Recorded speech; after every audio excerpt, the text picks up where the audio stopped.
오늘 우리가 읽은 이 본문의 말씀에 대한 제목은 이삭의 가정에서 하나님의 주권, 다시 말해서 오늘 본문에 나오는 그 아브라함의 아들 이삭의 가정 안에서 하나님께서 그 가정에서 태어나는 그 자녀들을, 그러니까 하나님께서 그 이삭의 가정을 어떻게 인도해 가시는가 하는, 특별히 이제 이삭이 낳을 두 아들, 야곱과 에서의 그 두 아들을 하나님께서 어떻게 인도해 가시는가 하는 하나님의 주권, 이삭의 가정에서 하나님의 주권이 어떻게 드러나는가 하는 것을 우리가 말씀을 통해서 깨닫기를 원합니다. 오늘 우리에게 주어진 이 본문의 말씀을 통해서 특별히 아브라함의 아들 이삭의 가정에서 하나님의 절대 주권과 그리고 가정의 행복, 아브라함의 아들 이삭, 그 이삭의 가정과 그 가정에서의 그 가정의 행복, 그리고 하나님의 주권, 하나님의 주권과 그리고 이삭의 가정의 행복, 그 두 가지 가운데서 어떤 것이 무엇이 우선이었는가 하는 것을 우리가 이 본문의 말씀을 통해서 깨닫게 되어지는 것입니다. 다시 말하면 오늘날 우리들의 삶에서도 우리에게 하나님께서 가정을 허락해 주셨죠. 그리고 자녀들을 허락해 주셨죠. 하나님께서 우리에게 허락해 주신 이 가정이 믿음의 자녀들의 그 가정 가운데서 반드시 하나님은 그 가정을 이제 관심을 갖지 아니하시는 것이 아니라 그 가정 속에서, 그 가정을 통해서 하나님께서 그 가정을 어떻게 움직이시는가 하는 하나님의 주권이 어떻게 드러나는가 하는 것을 우리가 본문의 말씀을 통해서 깨닫고 그리고 깊이 한번 생각해보는 시간을 갖고자 합니다. 일반적으로 우리가 생각할 때 우리는 가정에서 자녀들이 태어나죠. 그리고 그 태어난 자녀들이 이제 다툼 없이 잘 자라가면, 그리고 가정에 어떤 분열이 없이 이제 평안함 속에서 살아가기를 우리 모두가 다 원하죠.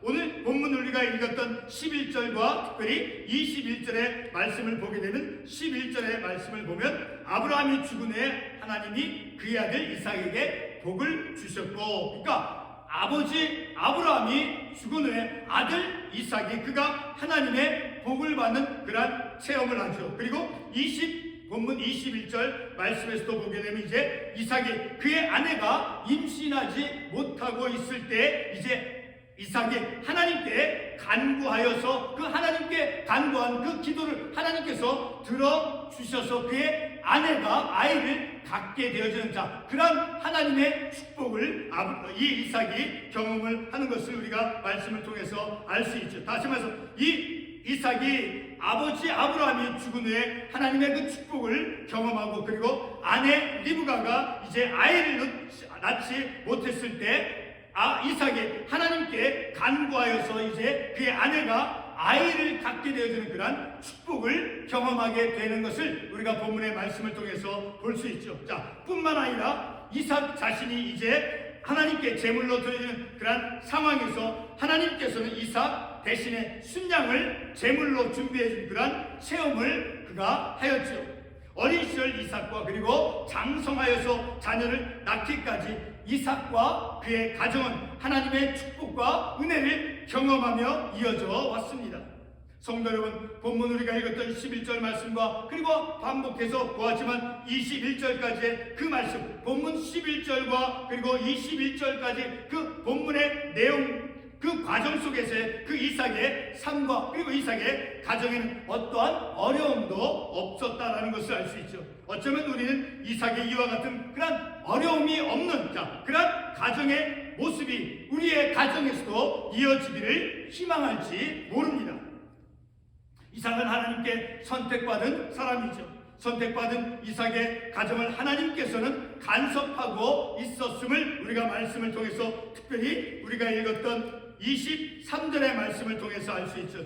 23절 상반부에서 하나님께서 여호와께서 그에게 이르시되 그에게 이삭에게 말씀하시되, 이것은 바로 이삭이 아내 리브가가 아이를 갖지 못할 때 하나님께 간구하는 기도를 했을 때 그가 하나님께 여쭤보았어요. 22절의 말씀을 보니까 그 아들들이 그 태수에 서로 싸우느니라. 그가 이르되 이럴 경우에는 내가 어찌할꼬 하고 이제 여호와께 묻자온대. 자, 이렇게 하나님께 이제 물었을 때 하나님께서 이제 그의 가정 안에서 그 두 자녀가 태어나게 되어진 그 자녀에 대해서 묘사해주는 그런 말씀을 하고 있죠. 자, 이런 말씀을 통해서 볼 때 특별히 23절 상반부에 여호와께서 그에게 말씀하시되, 자, 이런 말씀을 통해서 볼 때 이제 선택받은 그 이삭의 가정을 하나님께서 간섭해 가고 있음을 우리가 말씀을 통해서 알 수 있는 것이죠. 그것은 바로 본문 23절 말씀을 통해서 방금 읽었던 그 말씀을 통해서 알 수 있죠. 자, 이와 같은 하나님의 말씀은 이삭의 가정에 하나님의 계획이 있다라는 것을 예고해 주는 것이다라는 것이죠.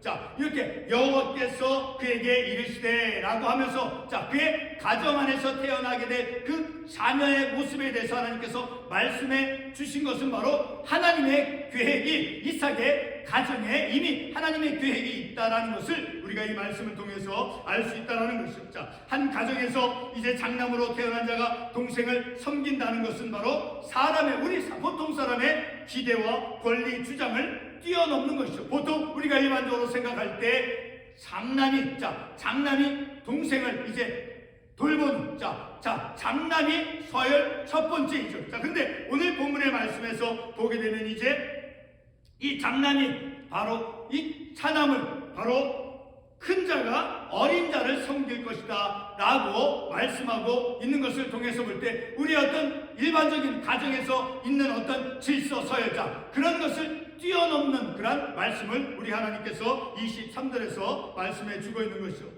자, 한 가정에서 장남으로 태어난 자가 동생을 섬긴다는 것은 바로 우리 보통 사람의 기대와 그리고 권리 주장을 뛰어넘는 것이죠.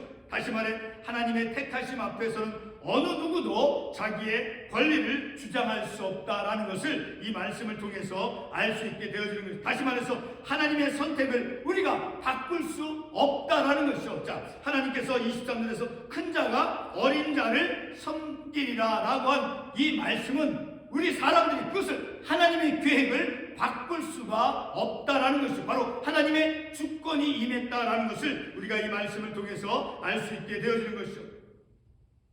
하나님의 그 선택을 받은 이 이삭의 가정, 선택받은 그 이삭의 가정을 하나님께서는 간섭해 가고, 다시 말해서 하나님의 계획이 있다라는 것을 우리가 알 수 있는 것이죠.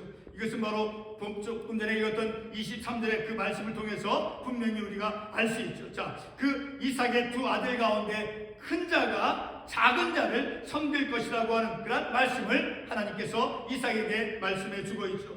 이와 같은 하나님의 말씀은 이삭의 가정에 바로 하나님의 계획이 있다라는 것을 미리 예고해 주고 있는 것입니다. 한 가정에서 장남으로 태어난 자가 동생을 섬긴다라는 것은 바로 사람의 기대와 그리고 사람의 어떤 권리, 그런 주장을 뛰어넘는 것이죠. 다시 말해 하나님의 그 선택하심 앞에서는, 하나님의 그 계획 앞에서는 어느 누구도 자기의 어떤 권리를 주장할 수 없다라는 것을 우리에게 이 말씀을 통해서 보여주고 있죠. 창세기 48장 13절로 20절 말씀에서 보게 되면 이삭은 그 요셉의 두 아들 가운데 이제 장자 므낫셋은 왼손으로, 그리고 차남 에브라임에게는 그 오른손을 펴서 머리에 얹습니다. 이러한 모습을 이제 요셉이 보고 아버지 이삭에게 18절 말씀에서 이렇게 말씀하죠. 아버지여, 그리 마옵소서. 이는 장자이니 오른손을 그의 머리에 앉으소서라고 말합니다. 자, 이렇게 요셉은 아버지의 그 행동에 대해서 기뻐하지 아니하였다라고 창세기 48장 17절에서 말씀하고 있죠. 그리고 창세기 48장 19절로 20절은 이제 에브라임이 이제 장남 므낫세보다 더 큰 자가 될 것이라고 선언하며 축복해 주고 있는 말씀을 우리가 볼 수 있죠. 다시 말해 인간의 그 서열이 하나님의 선택의 그 행동에 의해서 뒤집어지는 그런 것을 우리가 말씀을 통해서 보게 되어지는 것이죠. 또 다른 예를 우리가 말씀을 사무엘상 16장 8절 이하에서 13절까지 해서 말씀을 볼 수 있죠. 자, 그 사무엘상 16장 8절로 13절에서 하나님께서 이제 사무엘 선자를 통해서 이스라엘 왕을 이제 이새의 그 7 아들들 가운데서 이제 선택하는 그런 과정에서 그 7 형제 가운데서 가장 서열이 낮은 그리고 막내로서 양을 치는 다윗이 선택되어지는 것을 볼 수 있다는 거예요. 자, 이세 7 아들 가운데 다윗은 가장 서열이 낮은 막내인 말제인 그리고 양을 치는 양치기를 이제 다윗을 그런 맨 마지막 말제 아들 다윗을 선택하는 것을 우리가 이 말씀을 통해서 볼 수 있죠. 이세 가정에서 이세 그 7 아들들 가운데 가장 막내인 그리고 양을 치는 그 다윗이 인간의 기대와 다르게 하나님의 선택을 받습니다. 요셉의 가정에서 장자 므낫세가 아닌 작은 자 에브라임이 할아버지 이삭의 그 축복을 받습니다. 오늘 본문 이삭의 가정에서 큰 자가 어린 자를 섬길 것이라고 하는 것은 바로 인간의 기대와 주장과 다른 하나님의 계획으로서 하나님의 주권이 드러나는 것입니다. 우리가 일반적으로 가정에서 기대하는 것이 무엇입니까? 인간적인 관점에서 보게 되면 형제의 서열이 존중이 되고 그리고 질서가 유지되는 그런 가정을 우리는 기대합니다. 그러나 이 시간 우리가 상고해보는 그런 본문의 말씀은 오늘의 우리가 생각하고 기대했던 그런 가정의 모습과는 너무나 다릅니다. 성도 여러분, 하나님은 우리가 기대하는 그런 가정의 질서를 원하지 않는 것입니까? 본문에서 하나님께서 큰 자가 어린 자를 섬기라 말씀하신 것은 바로 하나님의 계획이요, 하나님의 주권에 의해서 하나님의 그 계획이다라는 거예요. 그리고 하나님의 택하심인 것입니다. 그리고 이삭이 요셉의 그 두 아들 가운데 차남 에브라임이 장자 므낫세보다 큰 자가 되고 에브라임을 앞세웠던 것과 그리고 또한 이세 7 아들들 가운데 말제인 양치는 다윗을 선택하신 것은 바로 가정의 행복의 그 질서를 깨는 것이 아니라 바로 하나님의 주권적인 선택의 행동이다라는 것을 우리가 말씀을 통해서 깨달을 수 있는 것이죠. 하나님의 주권적인 계획이다라는 것을 말제 아우가 그리고 차남이 이제 장남을 다스리는 것, 그리고 에서가 장남이 야곱이 에서를 다스리는 자, 그런 것이 바로 하나님의 선택, 하나님의 선택의 모습이고 하나님의 주권이 이제 드러난 그런 모습이다라는 것을 우리가 말씀을 통해서 알 수 있죠. 우리 다 같이 로마서 9장 10절 이하의 10절에서부터 13절까지의 말씀을 한번 찾아가 보겠습니다. 로마서 9장 10절에서 13절의 말씀. 로마서 9장 10절에서 13절 말씀 같이 한번 읽어보겠습니다. 로마서 9장 10절에서 13절.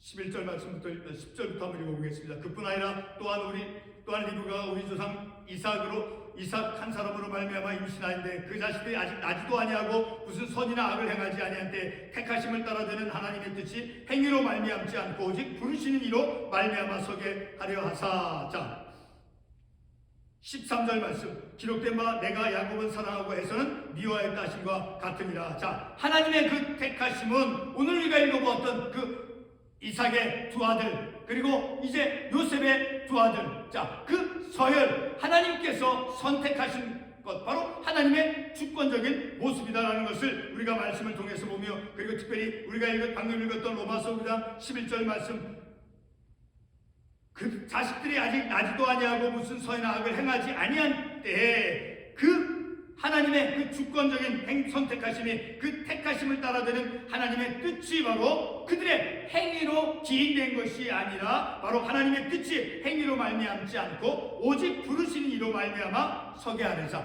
하나님의 주권적인 하나님의 선택적인 행위다라는 것을 우리가 이 말씀을 통해서 알 수 있게 되어지는 것이죠. 바로 이 말씀을 통해서 우리는 이 본문의 말씀을 통해서 하나님의 그 선택은 바로 하나님의 주권이다라는 것을 우리가 말씀을 통해서 깨닫는 것이죠.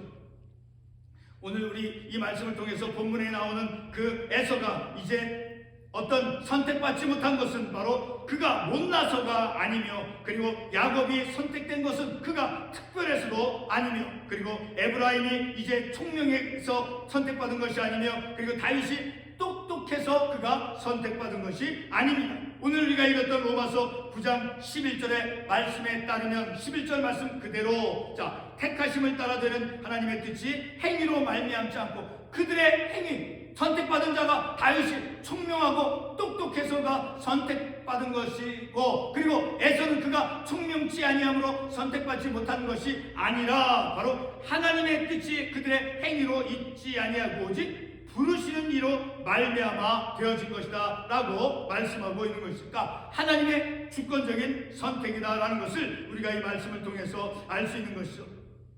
이삭의 가정은 결코 서열이 깨진 그러한 가정이 아닙니다.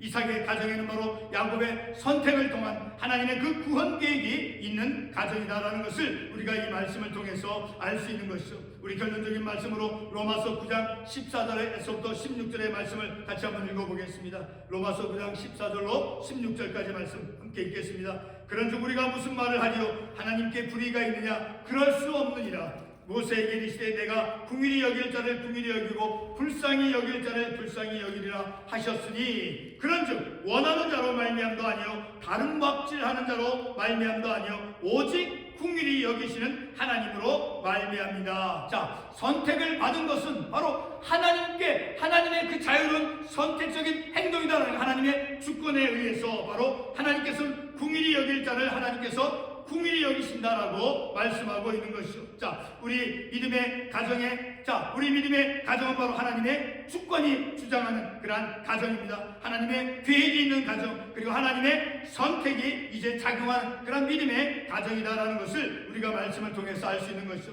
개인도 가정도 하나님의 긍휼을 필요로 한다라는 것을 우리가 이 말씀을 통해서 깨닫는 것입니다. 오늘 우리가 이 말씀을 통해서 우리의 믿음의 가정, 인간적인 생각으로는 이제 장남이 더 많은 복을 받고, 그런 것이 아니라 하나님의 주권적인 그 선택에 의해서, 그래서 하나님께서 긍휼히 여길 자를 긍휼히 여기신다라고 말씀하고 있죠. 그리고 같은 로마서 9장 18절 말씀에도 보게 되면 그런즉 하나님께서 하고자 하시는 자를 긍휼히 여기시고 하고자 하시는 자를 완악케 하시리라. 그러므로 오늘 우리는 이 말씀을 통해서 우리의 개인도 우리의 가정도 하나님의 긍휼을 필요로 하는 그러한 하나님의 긍휼을 필요로 하는 개인과 가정이다라는 것을 우리가 말씀을 통해서 깨닫고, 그리고 우리의 가정도 하나님의 주권이, 하나님의 절대 주권이 역사하는, 하나님의 주권이 임하는 그러한 가정이다라는 것을 우리가 말씀을 통해서 깨닫는 것을 기도하겠습니다.